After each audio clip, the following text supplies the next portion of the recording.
Olá pessoal, tudo bem com vocês? Bem-vindos a mais uma aula de História. Eu sou a professora Zilmar e hoje nós finalmente vamos estudar sobre o Império Romano do Oriente, galera. A outra parte do Império Romano que foi ser destruído, que foi ser derrotado após 1000 anos, pessoal. Tem noção disso? E tem noção do quanto eles eram protegidos e poderosos? Pois bem, hoje nós vamos falar da outra parte do império, que é a parte oriental.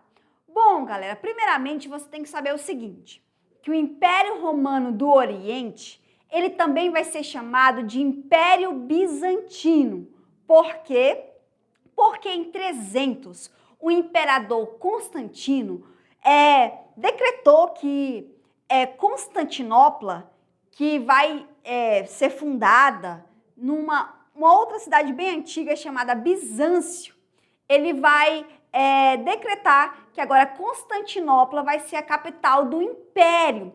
Então, Constantinopla está localizada nessa cidade antiga chamada de Bizâncio, que vai ser uma cidade muito antiga, que foi fundada pelos gregos. Então, Constantinopla, em homenagem ao imperador Constantino, vai ser a capital do Império Romano do Oriente, galera.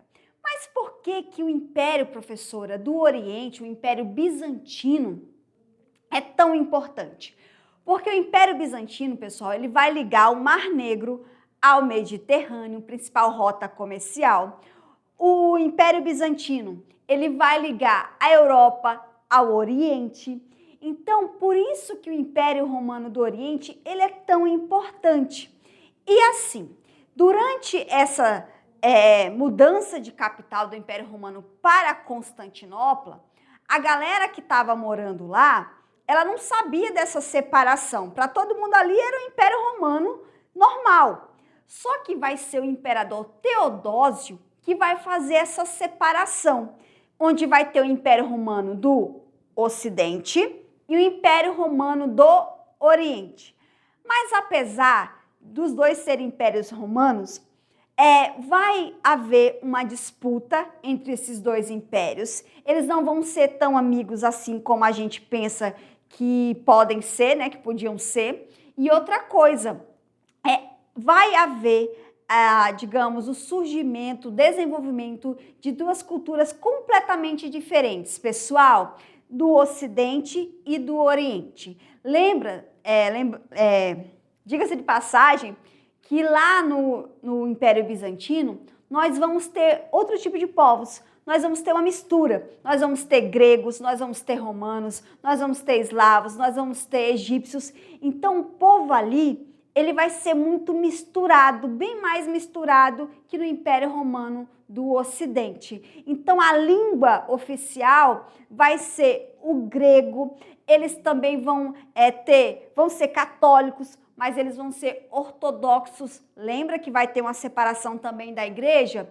Então, apesar dos dois fazerem parte de um Império Romano, vai haver uma diferença entre esses impérios. Porque vai ter povos diferentes, vai ter idiomas diferentes, vai ter culturas diferentes, certo? Bom, dito isto, vamos para o conteúdo, certo? Então vamos lá. Hoje nós vamos falar sobre o Império Bizantino. Lembra, Império Bizantino por quê, professora? Porque Constantinopla, ela vai ser fundada numa antiga cidade chamada Bizâncio. Essa cidade antiga, ela foi fundada pelos gregos.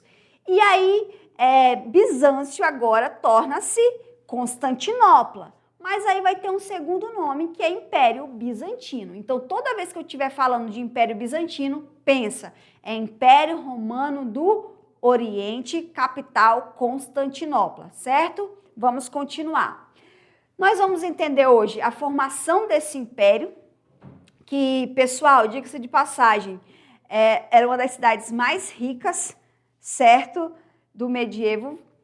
Vai ser riquíssimo esse império e muito difícil de penetrar, muito difícil de derrotar, mas vão conseguir. Nós vamos falar da filosofia, teologia e o direito e da queda de Constantinopla. Então você já vê aí o Império Bizantino com essas muralhas. Pessoal, essas muralhas aí tinham mais ou menos 20 metros de altura.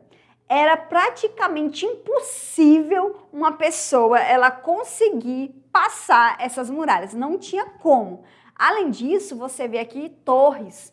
Então, todas essas torres aqui, elas eram vigiadas 24 horas. Então, para uma pessoa travar uma guerra com Constantinopla, era muito difícil, porque é muito difícil você atravessar essas muralhas, é quase impossível, mas vão conseguir, certo?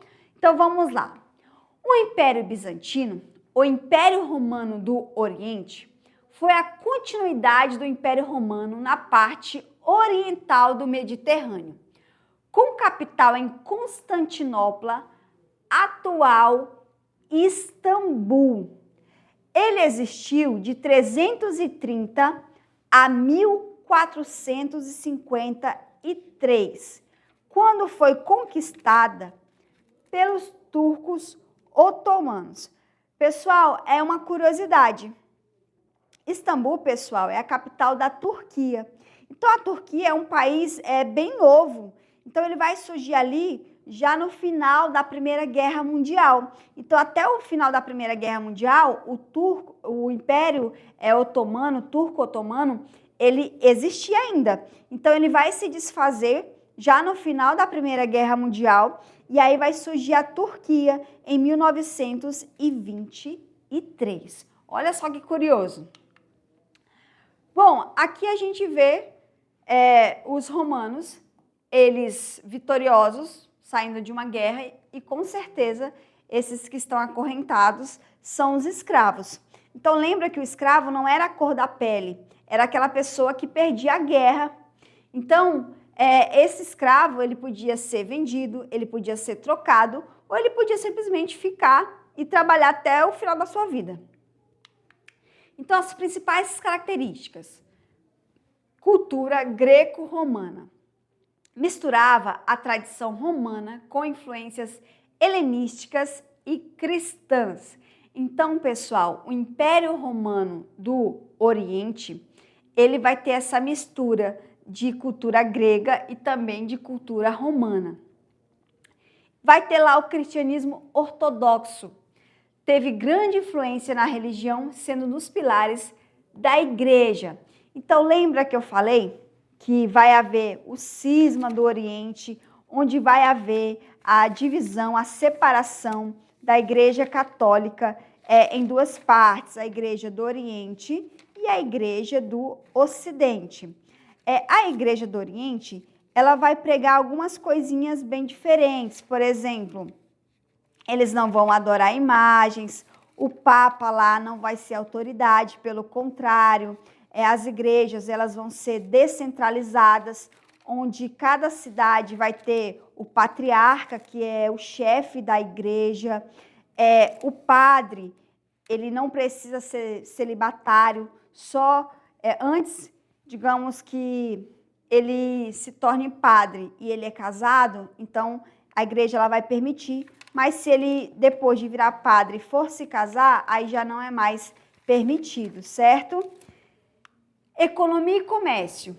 Constantinopla era um dos maiores centros comerciais da Idade Média. Pessoal, a cidade era muito, mas muito rica, pois estava ali ligando a Europa ao Oriente. Ela tinha uma rota comercial que é o Mar Mediterrâneo. Então, havia muita troca, havia muito comércio. Então, por isso que Constantinopla era tão visada e foi atacada diversas vezes. Nós vamos ter o Código de Justiniano, que é uma reforma das leis romanas promovida pelo imperador Justiniano. Diga-se de passagem, foi um dos mais importantes imperadores do Império Romano do Oriente. E foi ele, pessoal, que mandou construir a Basílica de Santa Sofia. Então, aqui na arte e arquitetura, vai ter uma influência muito grande romana e grega novamente. Então, como eu havia falado, o Justiniano, ele manda construir esta Basílica de Santa Sofia muito, mas muito famosa. E aqui você consegue ver, pessoal, essa igreja.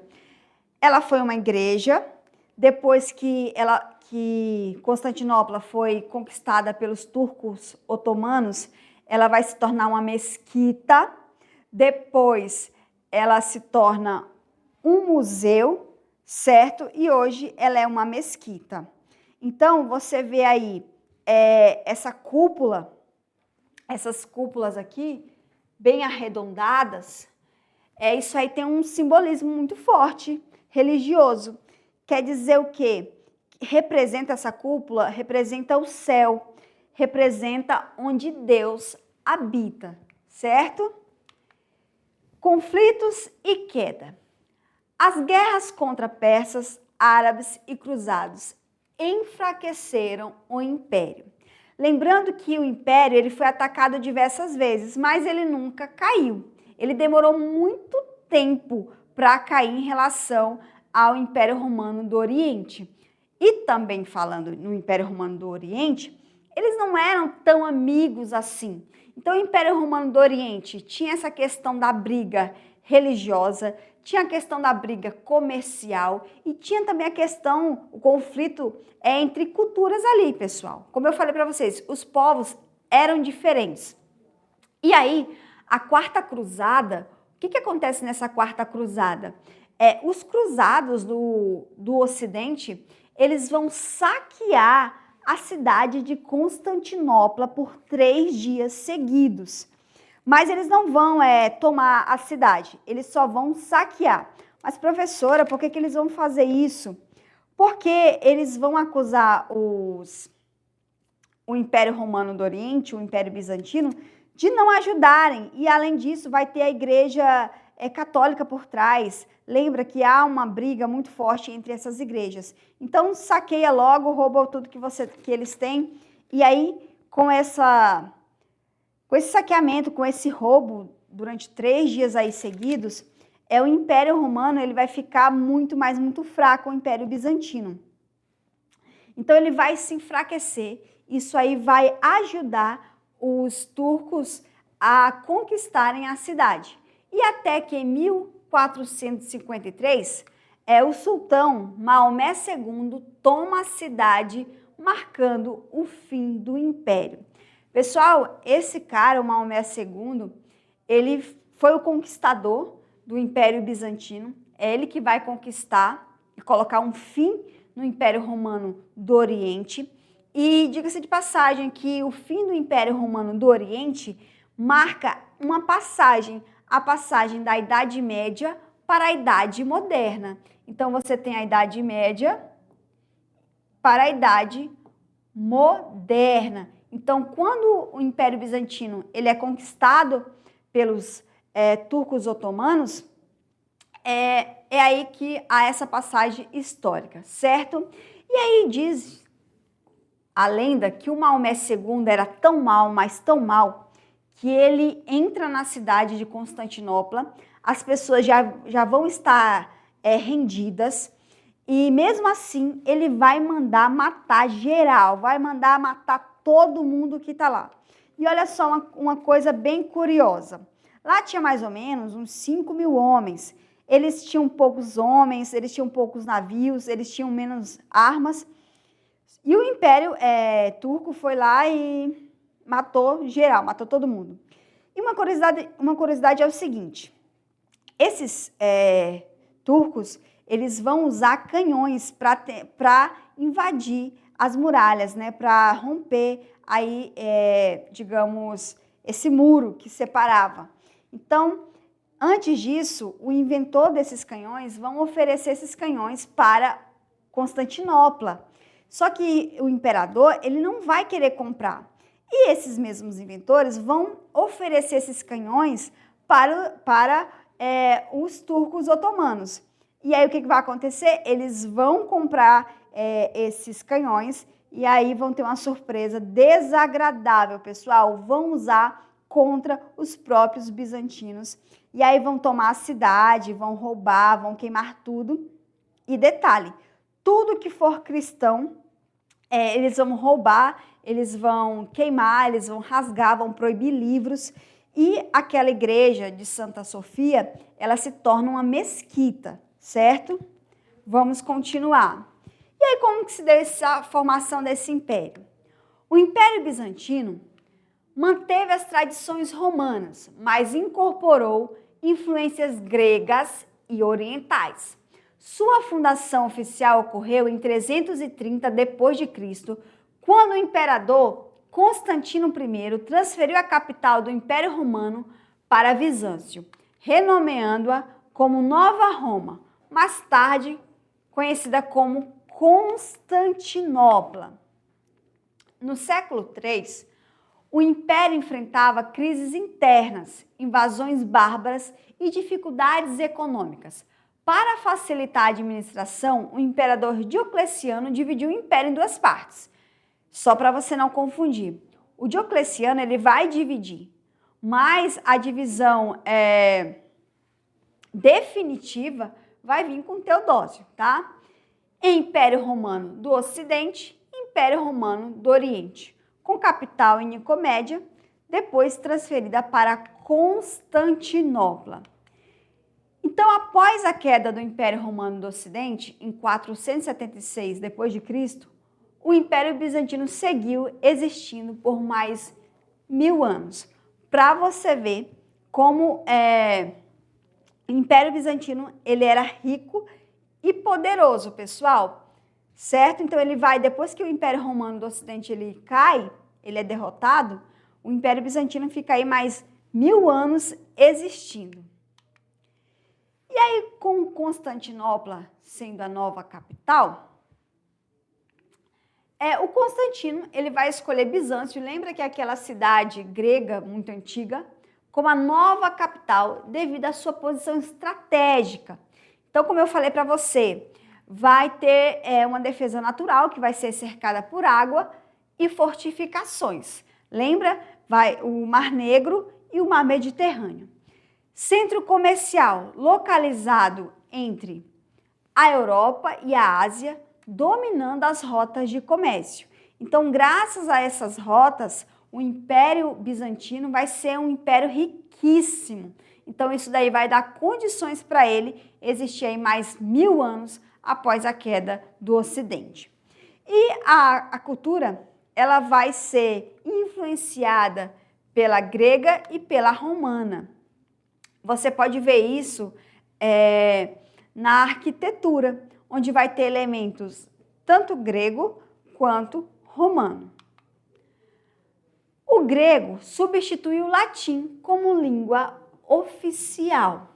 Então, se lá no Ocidente o latim era falado, mas também nós tínhamos outros idiomas.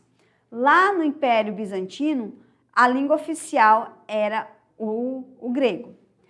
O cristianismo tornou-se a religião principal, consolidado pelo imperador Teodósio I, que tornou o cristianismo a religião oficial em 380 depois de Cristo. O império desenvolveu o cesaropapismo. O imperador tinha autoridade sobre a igreja. O que é o cesaropapismo? É onde o imperador, ao mesmo tempo que ele é o imperador, ele tem autoridade de governar, ele também vai ser uma autoridade dentro da própria igreja, certo? Então, ele vai mandar aí mais do que a igreja no seu império. Então, é a política do cesaropapismo, tá? E aí, quem vai viver isso ao seu máximo vai ser o imperador chamado Justiniano, pessoal. O Justiniano, ele vai criar um código de leis, ele vai enraizar o cristianismo e vai acabar com tudo que for pagão. Tudo que não for da religião católica, o Justiniano ele vai mandar queimar, vai mandar sumir e vai também castigar, certo? E aí, como eu falei para vocês, ele manda construir a igreja de Santa Sofia e vai expandir ainda mais o território, certo? ele quase consegue os territórios perdidos, mas aí ele vai morrer, pessoal. Ele morre e aí o império ele perde metade do seu território. Bom, o legado da formação do Império Bizantino. Defesa da civilização romana. Bizâncio preservou leis, arquitetura e tradições romanas.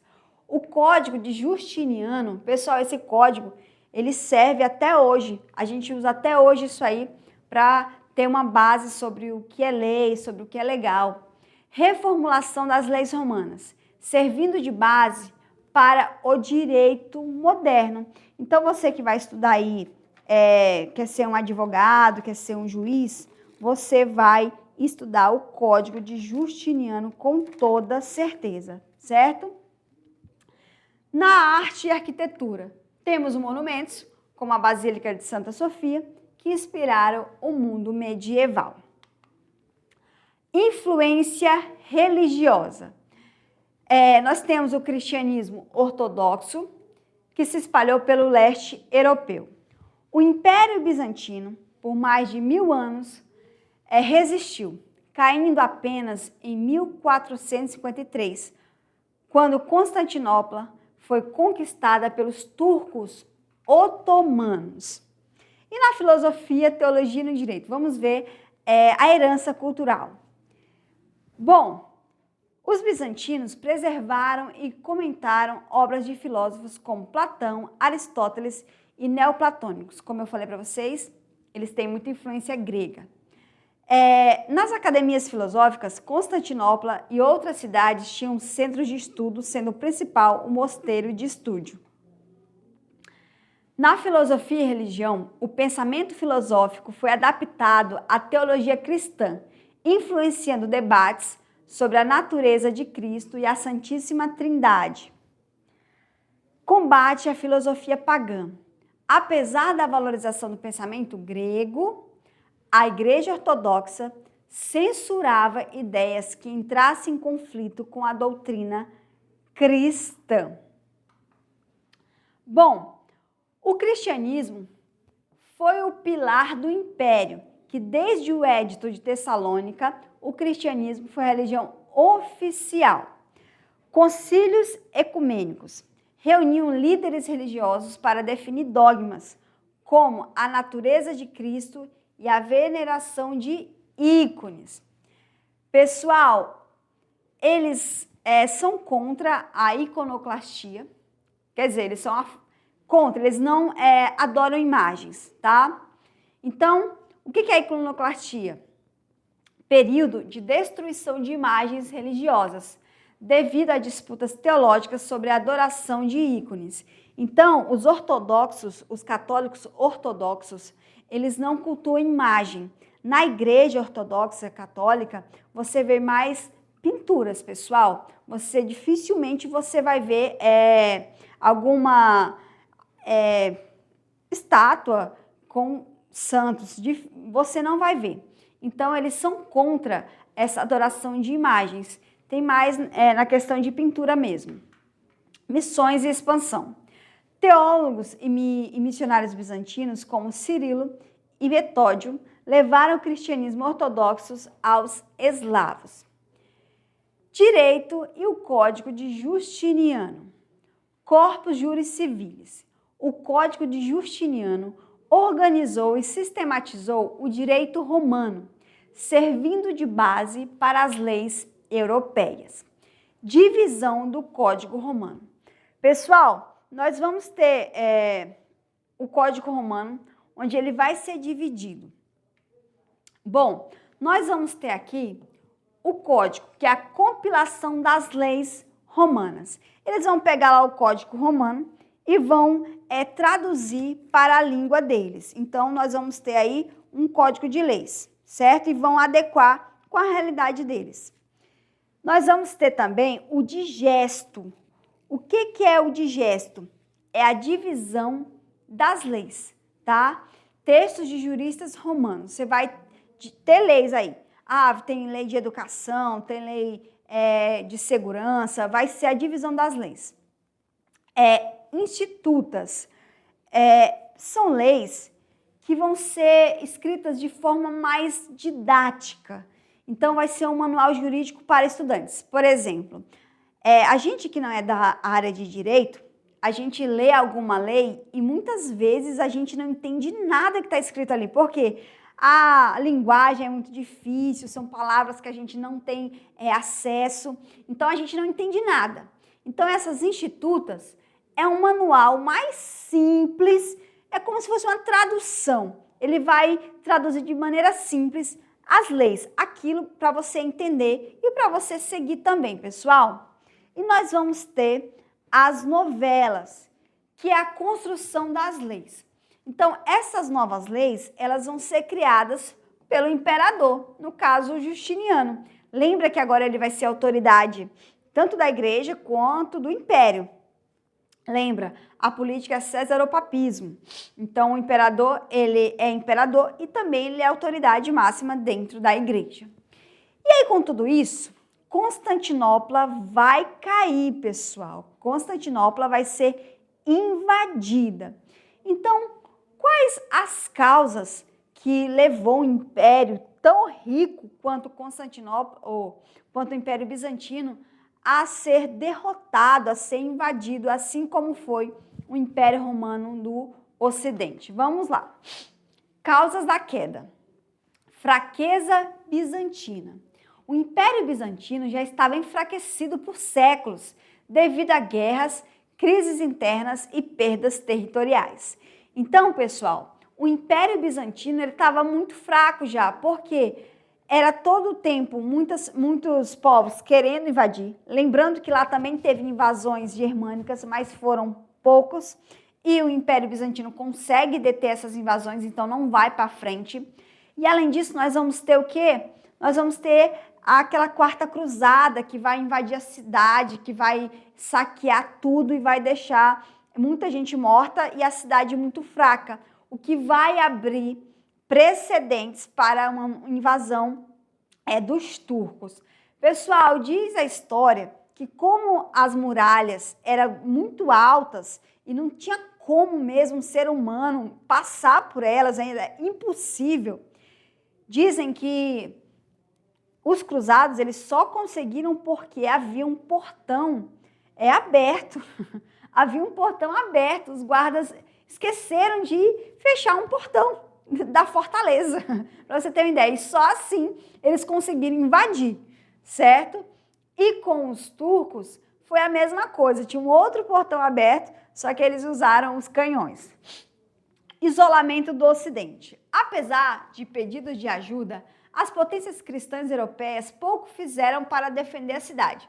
Na realidade, eles não estavam nem aí, pessoal, de verdade, porque apesar deles fazerem parte do mesmo império, como eu falei para vocês, eram povos diferentes, teve aí cultura diferente, além disso, a religião foi partida ao meio, foi dividida a igreja. Então, os ocidentais, as potências europeias estavam assim, nem aí. Ah, se quiser invadir, pode invadir. A gente não liga, não. Pode derrotar eles. Então, havia meio que uma rixa aí. Meio não. Havia essa rixa.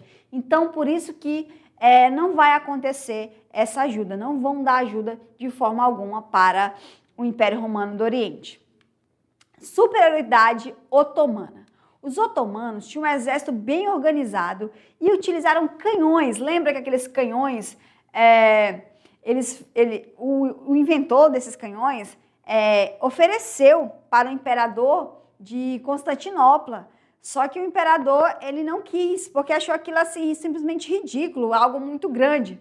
E aí o que aconteceu? Os otomanos foram lá, compraram esses canhões e usaram contra o próprio Império Bizantino. Você vê a bizarrice que é isso. E aí conseguiram destruir as muralhas, e entraram, saquearam a cidade, mataram todo mundo e tomaram Constantinopla. Uma coisa que você precisa saber. Constantinopla vai ser o último prego do caixão do Império Bizantino, porque praticamente todo o Império já tinha sido conquistado. Só faltava mesmo Constantinopla. E aí os turcos vão lá e resolver essa parada aí. Vão invadir a cidade, vai destruir tudo e simplesmente matar todo mundo que mora lá. E aí nós vamos ter o bloqueio naval, onde a frota otomana impediu o abastecimento da cidade pelo mar. Lembra que ele está ali numa posição estratégica no mar Mediterrâneo, enfim. Então vai haver um bloqueio. Como a cidade ela está cercada, eu não posso abrir os meus portões, eu não posso sair. Então vai haver o quê? Um bloqueio, porque a única saída era pelo mar para conseguir alimentos para manter a população. E o que vai acontecer? Não vai haver esse abastecimento. E aí vai deixar ainda mais o Império Bizantino enfraquecido. Nós temos aí o Império, nós temos aí o exército do Império Turco-Otomano. Bem lá atrás nós temos a bandeira atual. E foi esse império que acaba invadindo e derrotando o Império Romano do Oriente, o Império Bizantino. O cerco e a conquista. Ataques às muralhas. Os otomanos bombardearam as muralhas com enormes canhões, abrindo brechas para a invasão. Batalha final. Em 29 de maio de 1453, os soldados otomanos invadiram a cidade. O imperador Constantino XI morreu lutando. Entrada de Maomé II, que foi o carinha, o sultão, que conquista Constantinopla. O sultão entrou na cidade vitorioso e transformou a Basílica de Santa Sofia em uma mesquita. Consequências da queda de Constantinopla. Constantinopla tornou-se a nova capital dos otomanos, consolidando sua expansão na Europa e na Ásia. Fuga dos sábios bizantinos. Muitos intelectuais bizantinos fugiram para a Europa Ocidental, levando manuscritos e conhecimento que impulsionaram o Renascimento. Lembra que eu falei que esse Renascimento ele vai vir dessa intensa troca tanto comercial quanto cultural e contato com outros povos. E aí,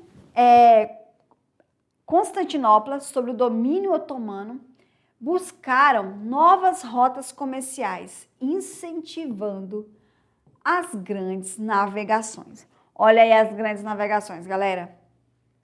Essa busca por novos territórios, essa busca por poder, essa busca por alimentos e riquezas vai influenciar as grandes navegações, que, diga-se de passagem, é um dos nossos próximos assuntos. E o impacto religioso? A cidade passou a ser um centro do Islã, enquanto a Igreja Ortodoxa se reorganizou sob o domínio otomano. Então, como eu falei para vocês, já que o Império Turco-Otomano, eles são muçulmanos, lá, Constantinopla vai ser a capital do Império, que hoje é o quê? Que hoje é Istambul.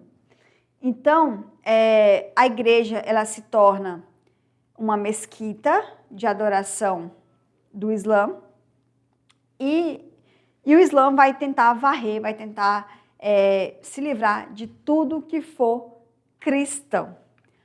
Bom, pessoal, dito isso, espero que você tenha entendido a formação do Império Bizantino, que você saiba que a capital é Constantinopla, cujo fundador foi o imperador Constantino, certo? Então é isso, pessoal. Espero que você tenha gostado da aula de hoje. A nossa aula está chegando ao final, mas não se preocupe, porque na próxima aula é o quê? A próxima aula é revisão do Império Bizantino. Esse império que permanece em pé em mais 1000 anos após a queda do Império Romano do Ocidente. E para você ver que eles faziam parte de um mesmo território, de um mesmo império. Só que no Ocidente e no Oriente vai se desenvolver aí outras culturas, vai ter outros tipos de povos, outra língua. E aí um povo que pertencia ao mesmo império vai se tornar rival. e onde um povo já completamente caído vai ajudar a derrubar o outro. Essa é a história, pessoal. Então é isso, galera. Espero que você tenha gostado, que você tenha entendido. A nossa aula está chegando ao fim. E até a próxima aula. Já estou com saudade de vocês, certo? Então é isso. Um grande beijo e tchau!